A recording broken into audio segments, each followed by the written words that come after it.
all from middle class background. Middle class background is very strong in father and mother saying, don't let it go to your head. You have a lot to achieve. Yes, you've got 95 marks out of 100, but what happened to the other 5? I think that is the important thing. So what you're saying is important. In a sense, you're saying you've got to be ambitious, yes, but you've also got to be rooted. Oh, absolutely. You know, is that something that you would offer as a tip to younger people who want to sort of become leaders in the future? That yes, live your dream, but while you live your dream, stay humble. Yeah, I think unless you have humility, then you don't learn. You don't aspire to become better. Because if you are humble, then you recognize people who are better than you.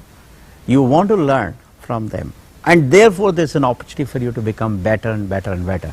So true humility is what is demonstrated when you are seen as being at the top.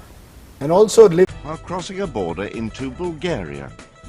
I was just talking to a girl, and there was a boy who was sitting next to her, and for some reason the girl didn't speak to him, and he got upset and brought the police and said these two are plotting against the wonderful nation of Bulgaria or something like that.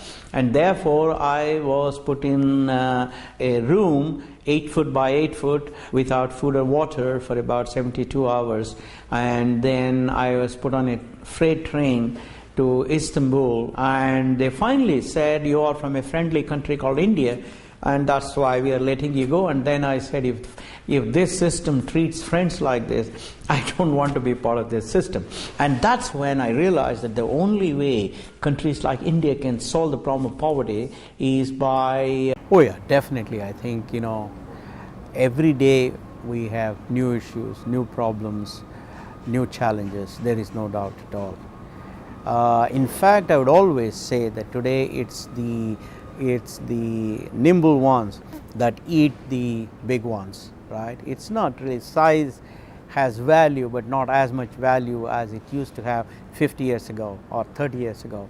So in that sense, certainly those corporations which use speed, imagination and excellence in execution are the ones that will survive and succeed. So it is absolutely necessary for us to come out with new ideas, new paradigms. It is necessary for us to keep our employees happy, our customers happy, our investors happy. So I don't think the ride is easy.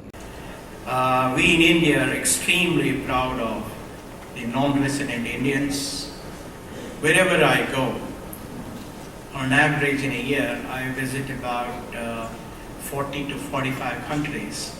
And almost everywhere, I meet people of Indian origin, and without exception, I must say that they have conducted themselves in a way that has enhanced the prestige of the country, that has brought tremendous respect for the country.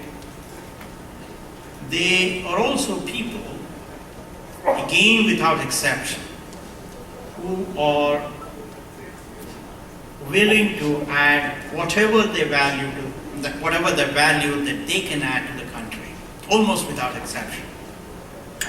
Therefore, I think all of us on the other side of the pond, in India, we are very, very grateful to every one of you for what you people have done. I often tell my younger colleagues that performance leads to recognition, recognition leads to respect, and respect leads to power.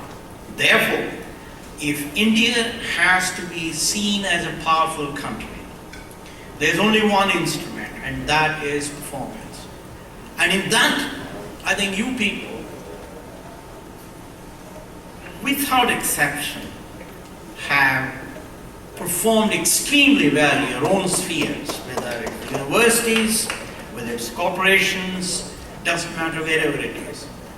Almost without exceptions, you people have done an extraordinary. You know, I believe that values that we all talk of are primarily universal. Honesty, decency, work ethic, making sure that your customer is happy. These are all universal values. So by and large, I would say that all our values have been taken from the best corporations that we have watched, that we have learned from. To me, the value system is a protocol for behavior in a community which will enhance the hope, the confidence, the energy, and the enthusiasm of every member of that community in every other member of the community. That's how you make progress. So I do believe that value systems are extremely important.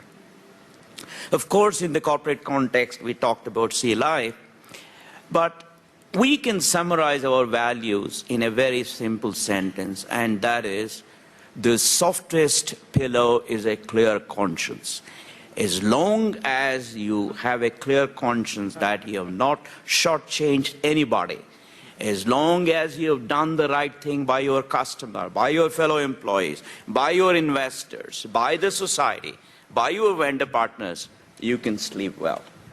So I think that's the thing. Now, coming back to your question on mentoring, the biggest ingredient for longevity of a corporation is sustaining and enhancing the energy, enthusiasm, confidence, hope and aspirations, dreaming, daring of every employee of the company. To do that, there's only one instrument, and that is leadership. And the primary objective of every leader is to ensure that there is successive generation of leaders.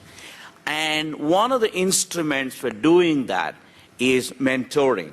Mentoring is a private relationship. It's a voluntary relationship. The mentee chooses the mentor at Infosys. So it's an honest one. It's one where the moral dilemma, the value system, etc., can be discussed openly and honestly. And hopefully the mentor will use his or her experiential base to give some solutions.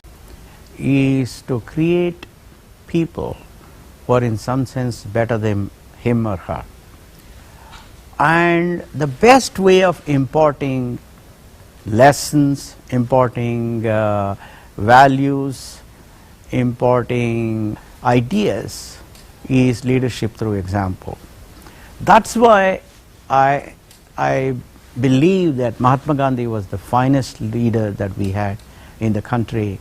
You know, Sarojini Naidu used to make fun of him, saying that it takes a fortune to keep this man in poverty, because that man insisted on traveling by third class, a lot of security and all of that. So therefore, Is that what you did?